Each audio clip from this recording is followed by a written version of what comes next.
This is a lens hood. And in the world of photography, there's a lot of back and forth on whether or not you should use one. So in this video, I'm going to tell you where I stand with lens hoods and whether I think you should be using one or not. The purpose of a lens hood is to shade the front of your lens from unwanted light. And the reason people don't want light coming onto the front of the lens is because it creates those flares that can result in a low contrasty image. Now back in the day, lens flares were looked at as a bad thing because you wanted to have the maximum amount of contrast you could possibly have in an image. But nowadays, it's more of a stylistic choice to get some of those lens flares coming into the camera to just make your shot look a little bit more unique. But there are extremes to this, like especially if you're doing like wedding family photos. I was shooting a wedding one time where I had this really good spot. It was in the shade. It was a bright sunny day, so we had to be in the shade.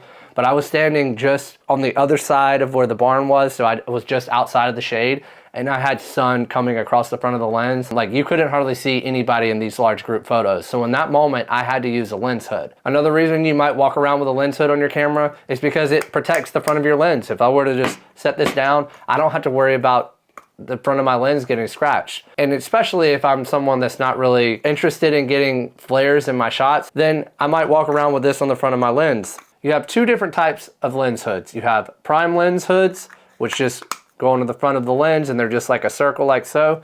And then you have zoom lens hoods, which are shaped a little bit differently. They have a normal size on the top and bottom, and you can change this to make it left or right, but it just has a little bit of a different shape.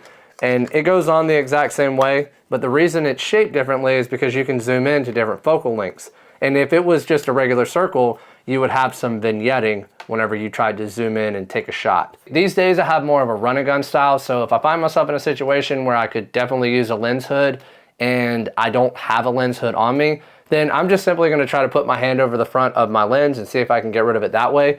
And if I can't, then I'm going to physically change the location. It really just depends on what you have going on. If you're shooting a wedding, probably a good idea to pack some lens hoods because you never know what you're going to situation you might find yourself in. And in that moment, whenever I was doing family photos, it's really a good idea not to change locations when you're doing family photos, because especially if you have grandparents and things like that. Now, when you're buying a lens, it should come with the lens hood unless you're buying it used.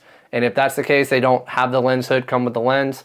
You can go online and find one, but just make sure that you are looking at the measurements and it matches up with the specific lens. Your photography can be whatever you want it to be. I'm not gonna tell anyone that they have to use a lens hood or they absolutely cannot use a lens hood. It's really up to your personal preference. If you wanna walk around and not use a lens hood for what it's, like the purpose of what it's for is to shade light, then, and really just to protect your lens, then do that to your heart's content. Like, who cares? I don't think it's really worth arguing about, and I'll probably get some hate in the comments for saying that. I'm sure there's even more creative things you can do with a lens hood. If you have something cool that you've used a lens hood for that I didn't talk about in this video, leave it down in the comments and share it so everybody can check that out. Now, none of this matters if you don't actually own a camera lens, so if you wanna know which camera lens to buy, check out this video next because I made a full breakdown on that, and I'll see you in the next one.